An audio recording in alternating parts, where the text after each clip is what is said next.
It's off to the races in this Roll for Crit review of Ready, Set, Bet from AEG. In this game, one player, or possibly an app depending on when you watch this, will be controlling the horses, moving them up a track, while everyone else will be frantically betting on a board, trying to predict who's going to win, who's going to come in second, and maybe some other different positions. But at the end of each round, each of those betting players are going to get a special power, changing this from a simple just bet and see what happens to a bit more of a gamification and almost maybe fixing the races. So let's see what happens and see if this game is a horse to bet on.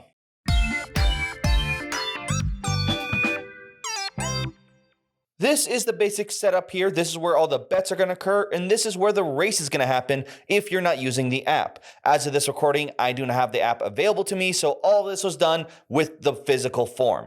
One player will be controlling this board, and the way that they move the horses, it'll be rolling 2 dice like so. That's a 9, so the 9 horse moves up 1. They'll keep rolling constantly. This is not a game with taking turns. You're going to have to be playing live and making sure you read the board as well as how the horses are moving and place your bets accordingly.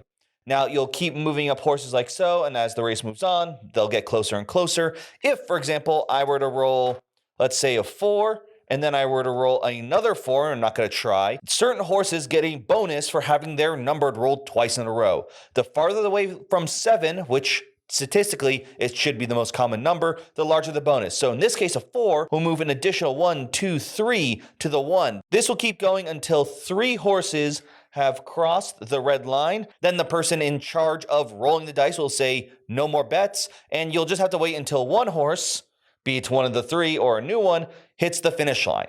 Then, based on their placement there, you'll have a first, second, and third. Quick errata, I forgot to mention that there are these arrows as well, which you use to mark first, second, and third, making it a lot easier to calculate this scoring. That brings us to the betting board. Before we hit the finish line, everyone's going to try to make bets to see which horse is going to make it there and, of course, make the most money. Keep in mind, once the race starts, this is not a game in which you're taking turns, so you're going to have to frantically place your chips on the board. You won't know whether you're right or wrong, and you cannot occupy space that another player chip, be it your own or a different player, has put on. So there is going to be some kind of reward of placing your chips earlier than other people to get maybe some of those bigger bonuses. So I've placed some chips on the board here for an example. Keep in mind there'd obviously be more. You actually have 5 chips to play, possibly 4 depending on player count. Now, 5 was the winner. So anything that placed here and down would win. If you place in this column, that horse has to win. Placing here means the horse got second or first.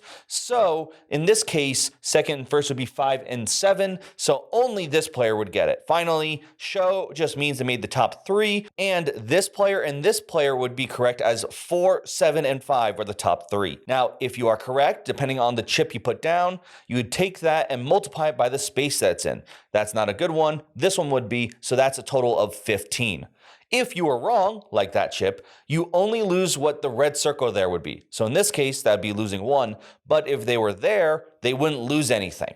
They just don't gain anything. However, there are some other places you see chips as well. First up, there's this top column. This is more of a betting on a color, sort of how far they are from the number 7. So this would be a blue horse wins. In this case, it did not, so they would lose 1, just like in these spaces. The top comes from this deck. This will change each round, and these add some weird, unique bets, such as if the 11 or 12 was able to beat the 6, or in this case, if 9 did better than 8, which it obviously did here. So they would get 5 times 2, 10 credits. Remember, those are the chips I showed before. Then finally, down here are the exotic finishes. These are a little bit weird and it allows 3 people to bet on them. You'll start with 1, and then each round you'll flip over a new one, meaning there's more ways to bet. They're going to have very, very specific things. For example, this person thought that the second place horse would only lose by 1 space. You'll calculate your winnings and losings and then move on to the next round. But before I get to that, there are 2 things I need to mention. First off, you never go negative. So you will pay what you lose, but you don't have to feel guilty if you lost a bunch in the very first round. Second, there's this deck over here called VIP. This, you will gain 2 cards from this deck, flipping them over and choosing one. These could have multiple different powers, including gaining stronger rewards on certain bets, gaining extra tokens to place, or even changing the rules. For example, being able to use a 2 on a space already being used. That's pretty strong. Once everyone gets their VIP power, you are going to clean the board, the house will reset the horse track, and you'll begin again. You'll repeat this for 4 rounds, gaining more exotic bets and VIP powers, and then at the end see who got the most money. Winner obviously is the one who had the most, and therefore placed the best bets, or maybe got the best powers. Now, when I first saw this game at Gen Con, there were a few things that I really liked. I liked the idea of the VIP powers that gave a bit more of a gamey style and a bit more strategy in my head, as well as actually the top bets changing, because that made each round very different. Could be a bet that was really good that wasn't there anymore, or something that maybe you have to consider. But the big thing that was advertised about this game to me was it was a game that everyone would be shouting around the table, getting excited, like a lot of energy. The 2 times I saw it at Gen Con, while it looked really fun, one was a bit muted, which was fair. I think it was one of those times that it's just the environment. It wasn't the game's fault, and it was more of just showing off a turn or two. The other one was in a very crowded area, AEG's game night, and most people were not playing this. They're playing the Merchants game, which of course is totally blank off the top of my head. I'm sorry, I'll put a picture up. Maybe because everyone else was talking, there was noisy there, it didn't seem to have that same energy. Maybe it's because it was just being outcompeted. So I was wondering whether this would be a game that would happen where everyone's shouting, or would it be like once everyone's placed their bets, to just be quiet while like, horse move. But first time I brought this to the table, because I'm like, I have a large player count, so this was perfect. I put it down. I'm like, I'll be the house who's managing the horses. But as soon as the race started, the exact opposite happened. People may have been a little bit more quiet as they're thinking and placing their bets, but once their bets are placed, they're looking like, come on, what are you doing? Why are you keep going? Come on, roll the doubles wheel. And because of that changed the game completely. It was just this hilarity laughter track as you heard people shouting and screaming and just like, yes, no, what are you doing? Because they had a certain bet, they need this one to beat this one, or this one to have this many spaces. And because of that, that changed from being less of almost like a gaming experience and more of just being an actual racetrack with everyone shouting, except, I mean, I guess there is some influence here when it comes to VIP cards. They can't change how the horses race. No matter what, there's no power there that will make it so the 5 horse always moves an extra 1, which is probably for the best.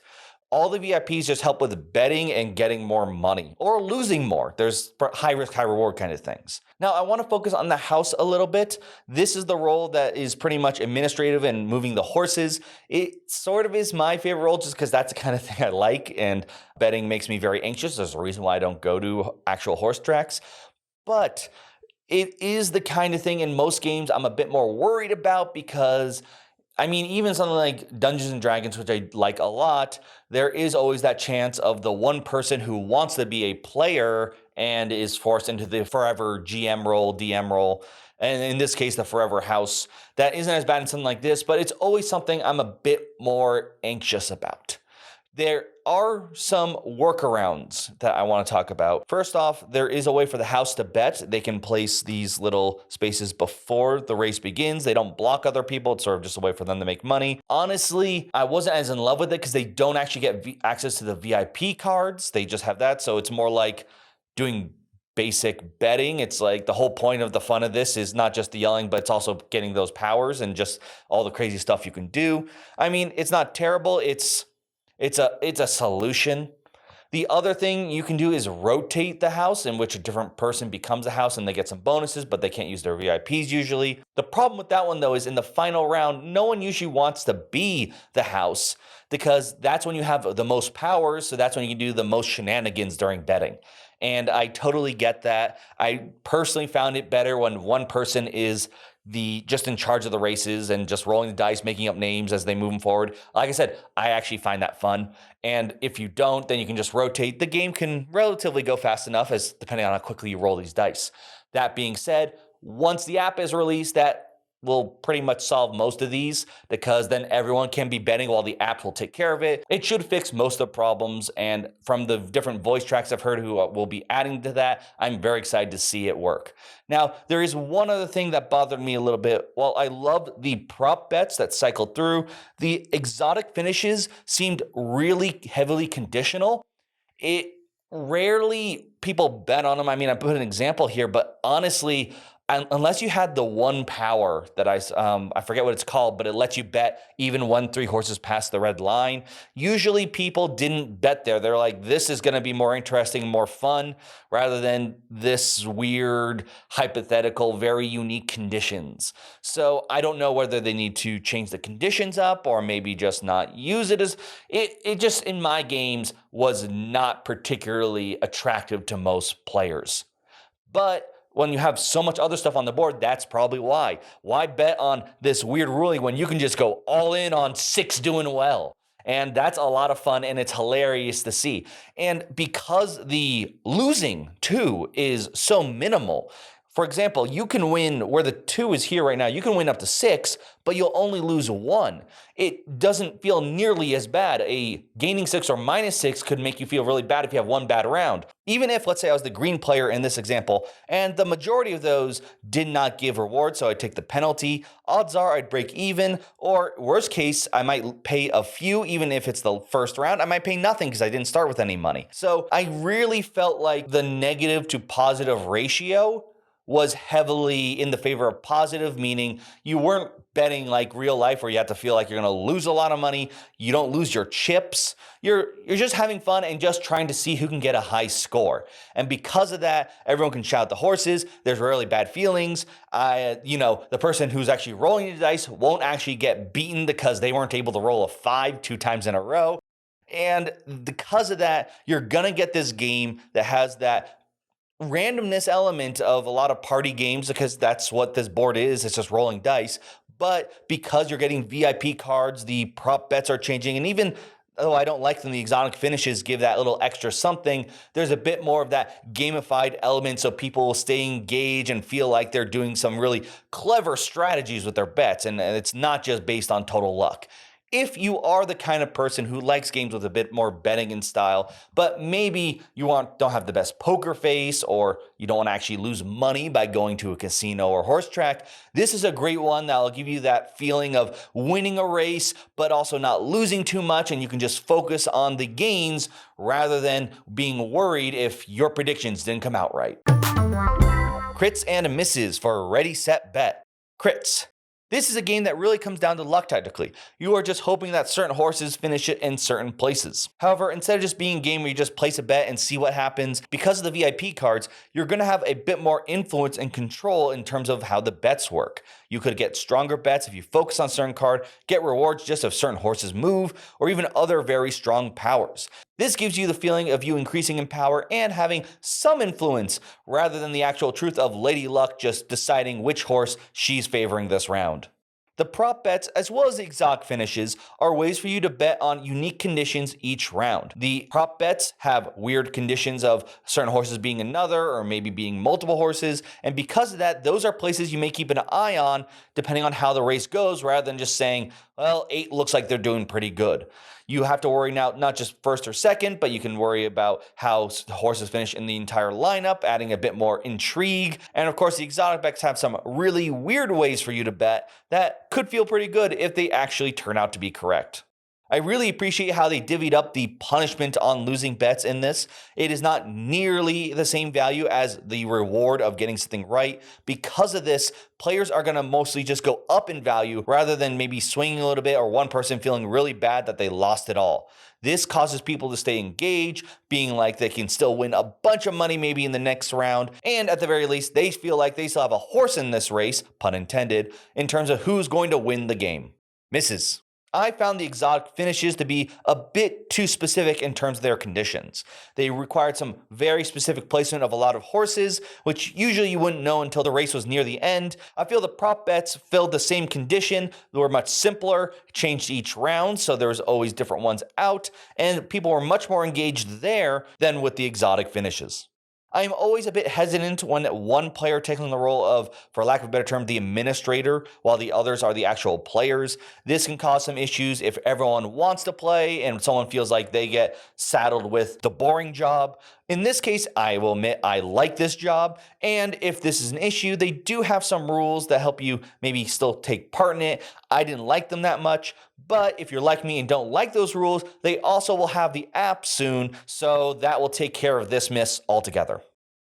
Now, I will say, depending on the group of people you have around, that could change how this game feels. This is a party game, first off, I would say. This does really well with a larger group. It's going to be much more fun that way because I think a big thing of this is going to come from everyone's energy. If it's all quiet, it's probably not as fun. You want to hear the shouting of the horses, but if you have some more excited, more energetic kind of people, they're going to really help bring everyone to the table here. And that's what I saw in some games. Even more quiet people, myself included, when someone starts shouting, why is 4 going? No 4, no 4. And of course, I would be in the position where I'm happy. I'm like, yeah, go 9, go. And because of that, everyone feeds in each other, and it becomes that kind of game when at the end, everyone's laughing and smiling, and regardless of how the race turned out. And that is always it's a very good thing to see in a game where there isn't as much of that just negative vibe over the table. And a lot of that comes from all the crits I mentioned before. The ratio of reward versus penalty heavily being in the favor of reward makes more people very happy and allows things to just grow. The VIP give people cool powers so they feel like they're unique. They're not just making a random guess. And of course, things switching with the exotic and the pro bets means things will always change around a bit. It's not just going to be the same thing over and over. You're not sure just where the dice roll. Of course, those misses will exist. And I didn't mention it, but I do think depending on your group, you will have to worry a bit more like that.